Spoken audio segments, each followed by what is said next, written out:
The reason a boy manifested a dog is because he stopped arguing with reality. Welcome, you guys. Today we have a very exciting subject, actually. Case histories from The Power of Awareness, Neville Goddard's book reading. Here's the chapter 23, and I chose the third story. It's about a boy that actually manifested a dog. So let's begin. I really love this story very, very much. I love it. So, this is the story of a very unexpected result of an interview with a lady who came to consult me. It was Neville Goddard who wrote it. So, the lady came to Neville Goddard for consultation. One afternoon, a young grandmother, a businesswoman in New York, came to see me. She brought along her 9-year-old grandson, who was visiting her from his home in Pennsylvania. In response to her questions, I explained the law of assumption, describing in detail the procedure to be followed in attaining an objective.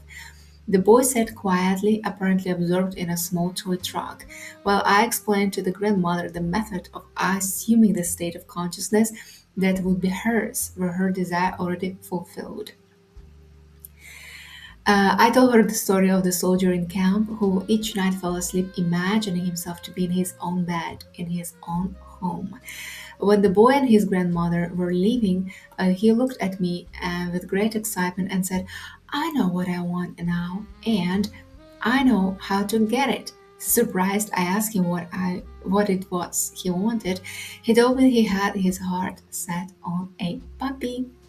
To this, the grandmother vigorously protested, telling the boy that it had been made very clear repeatedly that he could not have a dog under any circumstances, that his father and mother would not allow it, and the boy was too young to care for it properly, and furthermore, the father had a deep dislike for dogs. He actually hated to have one around.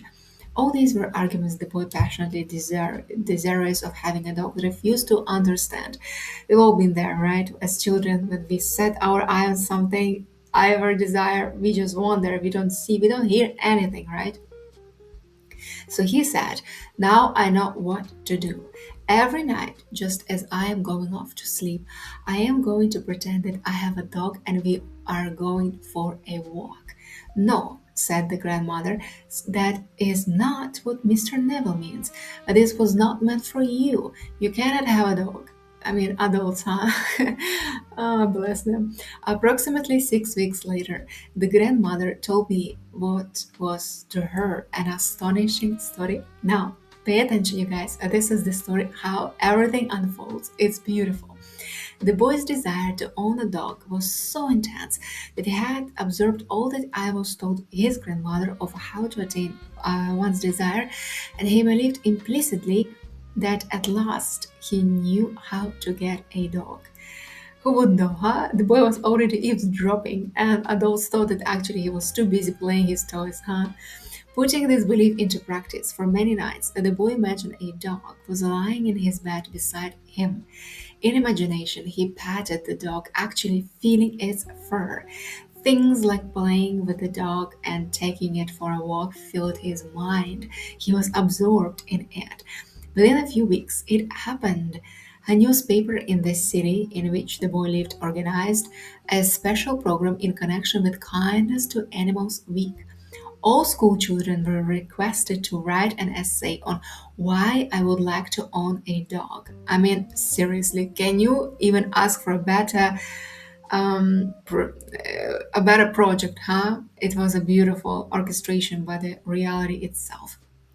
After entries from all the schools were submitted and judged, the winner of the contest was announced. The very same boy who actually weeks before in my apartment, says Neville Goddard in New York, had told me, now I know how to get a dog, was the winner. So the boy actually won a dog. In an elaborate ceremony, which was publicized with stories and pictures in the newspaper, the boy was awarded a beautiful collie puppy. In relating the story, the grandmother told me that if the boy had been given the money with which to buy a dog, the parents would obviously have refused to do so and would have used it to buy a bond for the boy or put it in the savings bank to him. Adults for him, adults already have the ways to invest, huh? Furthermore, if someone had made the boy a gift of a dog, they would have refused it or given it away. But the dramatic manner in which the boy got the dog, the way he won the citywide contest, the stories and pictures actually were in the newspaper, the pride of achievement and joy of the boy himself all combined to bring about a change of heart in the parents. And they found themselves doing that which they never even conceived possible. They allowed him to keep the dog. I mean, seriously, they would refuse a dog in any other circumstance, you guys. But that situation that actually put a boy for everyone in the city to observe in the newspapers with those pictures, I mean, it will be bad publicity. So they could not even refuse the dog. So all this, the grandmother explained to me, and she concluded by saying that there was one particular kind of dog on which the boy had set his heart. It was a collie.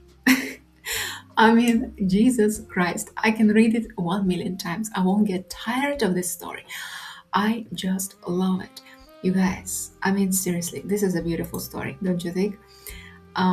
Yes, this is one of the case histories that Neville Goddard actually explains in his The Power of Awareness book.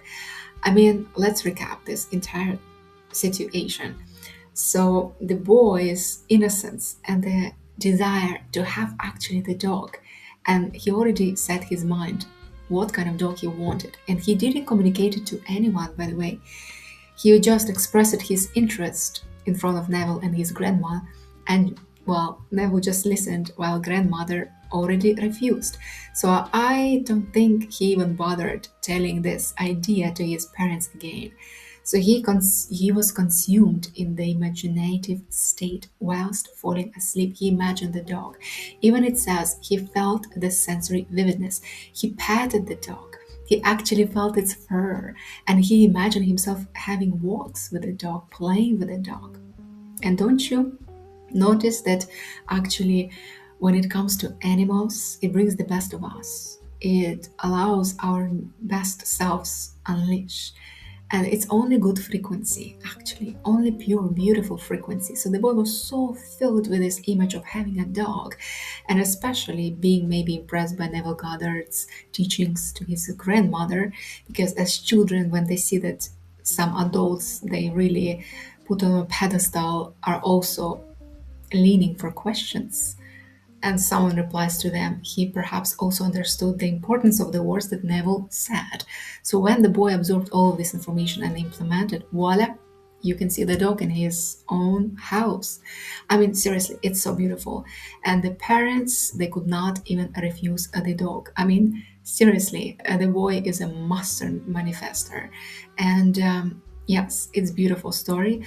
I hope you liked it. There are so many beautiful stories. I actually want to introduce you to even more case histories that Neville Goddard shows us in his books. And yeah, tell me if you like this story. Put it in the comments what you think about it, and perhaps you have some similar stories from your childhood. I surely have. So yes, it will be nice to have those kind of discussions. And put a like, subscribe, and I will see you on the next one.